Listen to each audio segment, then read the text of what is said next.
What is up, my friends? Welcome back to another episode of Growth Reframed. We are so happy that you are here, whether you are listening in your ears or watching us with your eyes. We are happy that you are here with us today. And today we're going to talk about something that is, it comes up for me all the time. And I think it's going to resonate with a lot of people out there, but it's putting things up on a pedestal. And what do I mean by that? Well, I mean, what are the things in your life, and you can think about this while I'm talking about it, but what are the things in your life that you are putting high up on that pedestal and saying, if I just had this, it would deliver every single thing I need. If I just lift this up, if I had this job, if I had this relationship, if I had this dollar amount in my bank account, if I had this social media following, if I had this many listeners on my podcast, if I had kids, then it would fulfill. Like, what is the thing that you're expecting to fulfill every single thing in your life?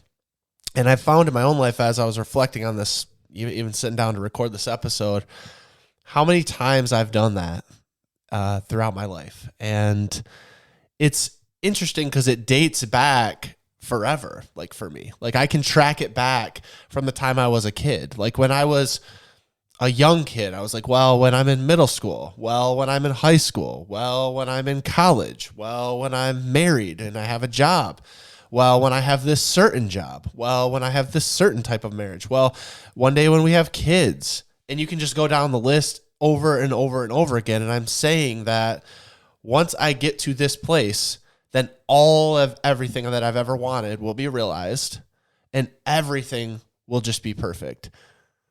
And I think there's a lot of danger in believing that in anything that you're trying to pursue.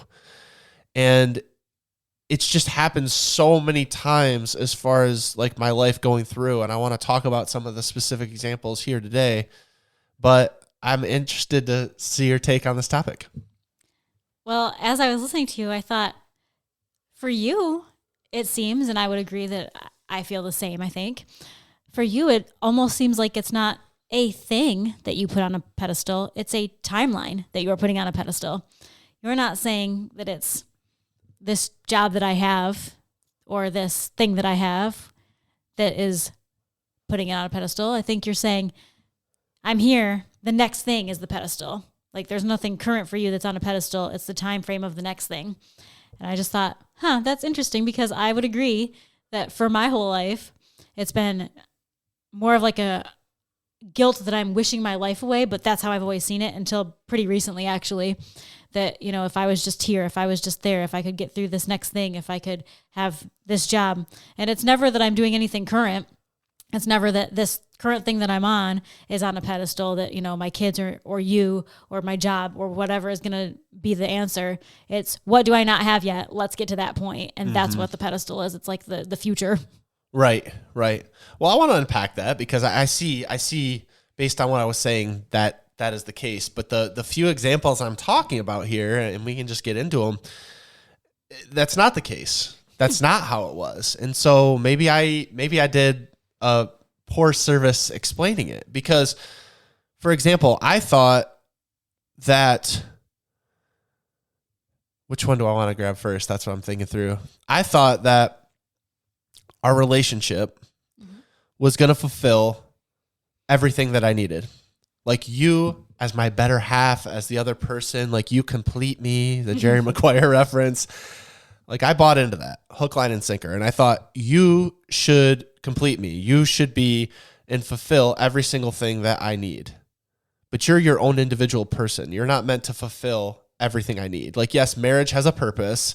You know, as defined by God, there is a purpose to marriage, but it's not to fulfill every single desire and need that I had, unless I'm missing some parts of the Bible. I don't think that's what God was going for. But then I thought, because I believed that, then I thought, okay, if I put every single effort and every single energy in my life toward this relationship, and I give you everything that you need, then you'll give me everything I need. And then I will, like, if I just do enough with this relationship, then everything else in my life will be answered. And then it got to the place where maybe I was or wasn't doing that, but then our relationship came to the place where it almost ended. And it's like, well, what would my life have been then with that attitude had that been the case? And I'm like, is that everything, that it should really be? And it so led me to question it. Well, then I had this in the last few years with my job. And I'm like, well, if I just give everything into this job, then this job should really fulfill every single thing that I need. And a lot of people tie it to their career. And it's like, well, career and this job and this thing that I'm working at, if I just work hard enough at it, it should check every box and fulfill every single thing for me. And then it didn't. And I thought, okay, well, then I guess I need to go get a new job, because this one clearly isn't going to fulfill every single thing that I want. So I guess I have to go get something new. And let's be real, y'all. I think we do it with relationships. We do it with jobs. We do it with things in our life. We do it with material things. We do it with the fact that some of us decide to have kids because we want to mix things up and things that's going to be the fixer to our relationship, or to the emptiness that we're feeling, or to the thing we're striving for.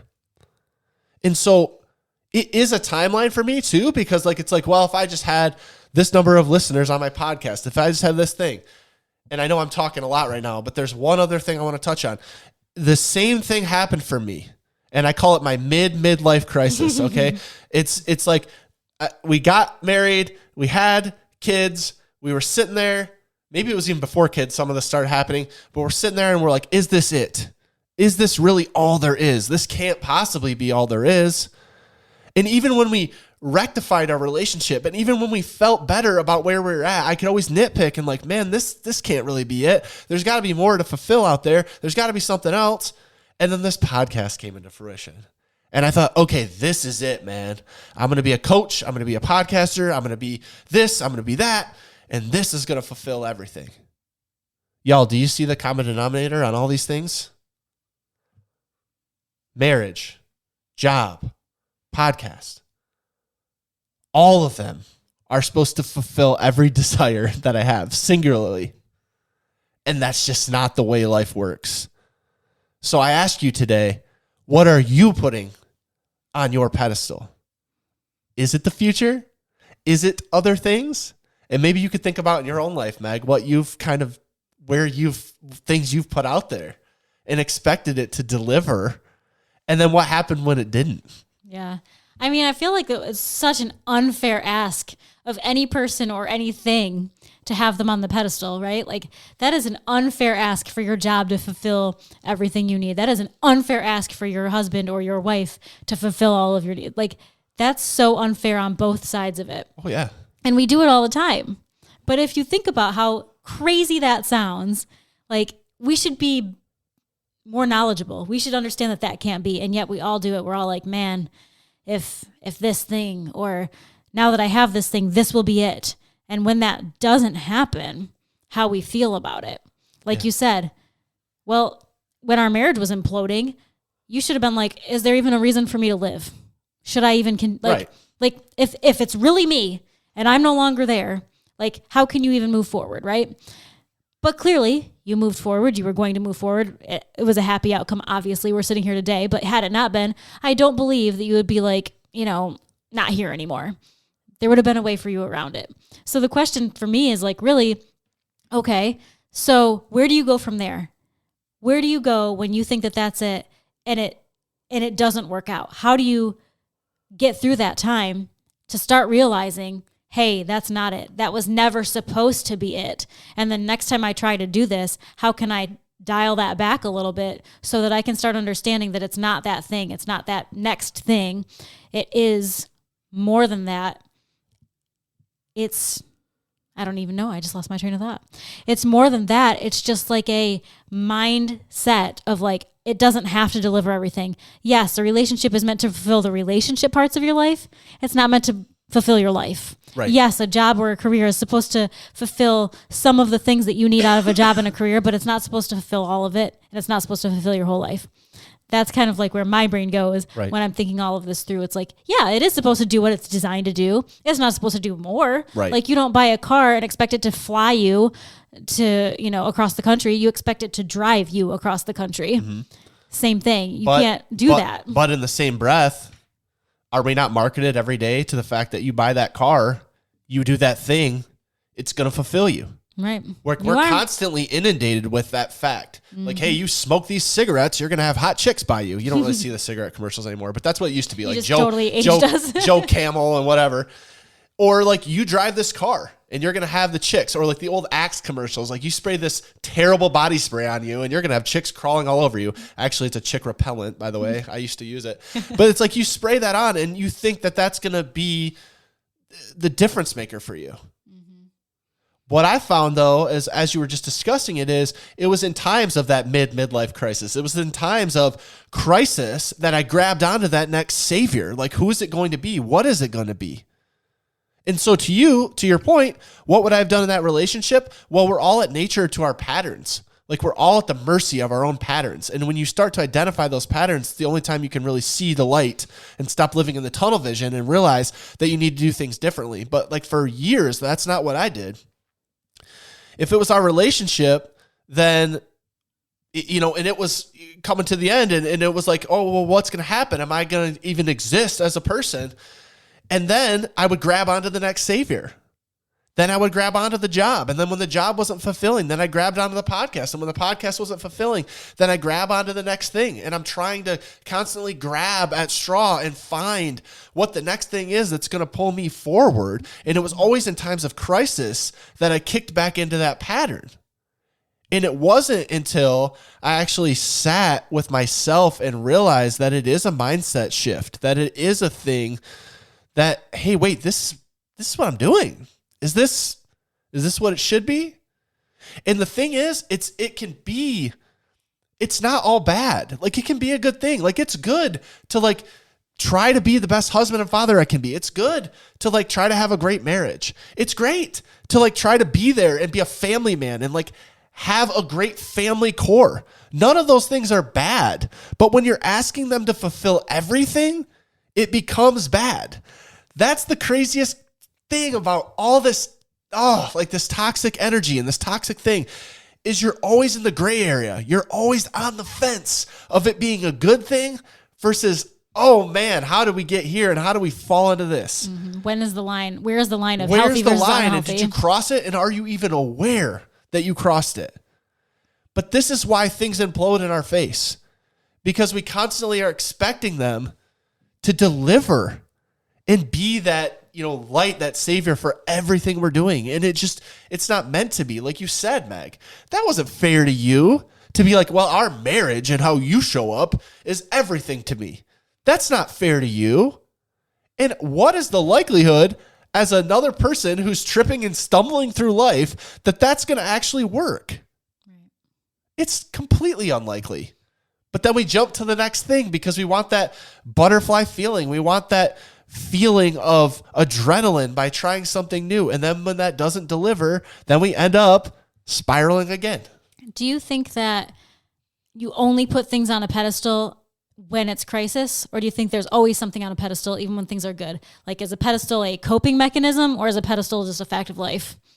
I think it's twofold. I think a pedestal is, for me, I've identified it in times of crisis. But I think as people, we romanticize everything too. And we think everything is supposed to be like the greatest thing. And I think it's because a lot of it is we're looking at the best versions of everyone out there on social media. We're looking at marketing and we're looking at everything else that's saying, well, if you just had this thing, then you'd be great. Like, hey, if you just had this amount of money in your bank account, but wait, millionaires and billionaires are committing suicide more than any other group. So how does that, like, how do you rationalize that?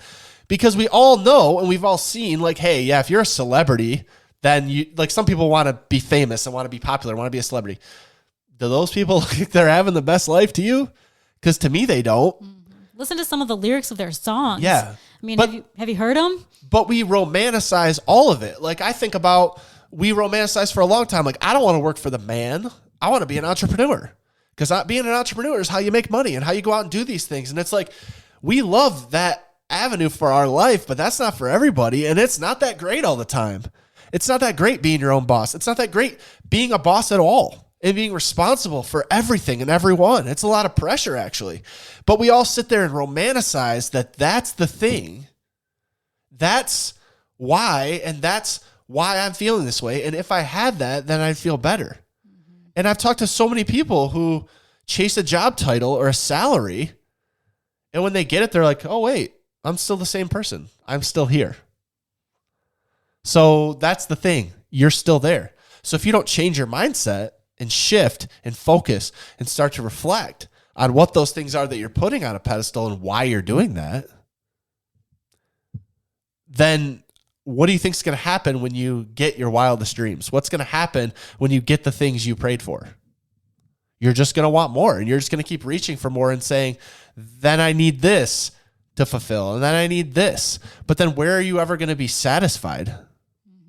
And the flip side of that, when it doesn't do that for you, how are you going to be able to cope if that's the only thing that matters? Right. And I bought the lie, hook, line, and sinker. I thought you get married, you have kids, you get the house with the white picket fence, you get the salary with a certain dollar amount, you're CEO of a company. Man, what else could you want? What else could you possibly want? Then I'm sitting there bawling my eyes out in the mirror because I'm like, this isn't doing what I thought it would do. Right. I should be perfectly happy. Why am I not happy? Why am I still feeling like I'm not enough? Why am I still feeling like I need more? And is something wrong with me for wanting more? And should I even want more? It's the difference between happiness and joy. Happiness is, how do you even say it? Happiness is like the things of this world, like it's circumstantial. Yeah. Circumstantial is happiness. Joy is a fulfillment that you have internally. It doesn't matter what's happening out in your world because you're going to have that joy inside. It's not circumstantial. But a lot of us we don't look for joy. We look for happiness. What's the next thing to make me happy? What's the next iPhone that I can buy to make me happy? What's the next dollar amount or car or vacation I can take? Man, those people are going to Disney. I want to go to Disney. Let's do that. Let's take that vacation. And then what happens at the end of that vacation? Right. We've all had that feeling in a small sense. You feel bad when you get back because you're like, what in the world? Right. It's almost like the things that are on the pedestal are going to equate with your happiness. But when you look at them, they actually don't bring you the joy that you've been hoping for. You think that you want happiness and those things on the pedestal are your ticket to get there. But when you turn around and look after you're on the pedestal with the thing, you're like, wait, this is just happiness. This isn't joy. This isn't the whole picture. I think we're all out there stumbling around, trying everything we can to find happiness when what we really should be looking for is joy. We're not actually looking for, circumstantial happiness. We're looking for an internal joy, but we're looking for it with external things. You're never going to find internal joy with external things or external factors. And that's the trap we all fall into. The trap we fall into all the time. The trap I still fall into to this day. Because I'm going to leave this podcast today. I'm going to go out into the world and I'm going to think that breakfast we're about to have is going to deliver everything for me. I mean, I'm joking. But, you think that whatever it is, that's going to all of a sudden be. But it's not. It's external. If you don't have internal peace, it doesn't matter how great a partner you have. It doesn't matter how great a family you have. It doesn't matter what the bank says about your account. If you don't have internal peace, you're going to have a big problem. And I think the issue is we don't realize that it's internal because we just look for so many things external and we point to everything other than internal. We say, no, it can't be me. It's got to be everything else out there. But until you sit there and look in the mirror and say, wait, is it me? Is the internal peace? Did I already have it? Do I have it? Am I already enough? Talked about being enough a few weeks ago. Am I already enough? Man, could you even think that way? What would happen if you did? What would happen if today you just lived and were happy and satisfied and joyful with what you already had? Oh gosh, that's just a foreign idea, Brandon. You're talking crazy now. But what if you did? What if you looked at life that way? What if you looked at everything and started to look and realize the pressure that you're putting on it to deliver your utmost desires? What would it look like if you gave those people a break that you're, hoping for so much from? What would happen if you didn't think that job was going to fulfill every single thing for you and just realize, hey, it's pretty cool that I have this job, but that's not everything and that's not all of what I'm trying to chase? What if you did that? It's a big question to leave you with, but that's where we'll leave you today. If you need anything, please reach out to us at Growth Reframed. We love you all so much. We'll see you next week.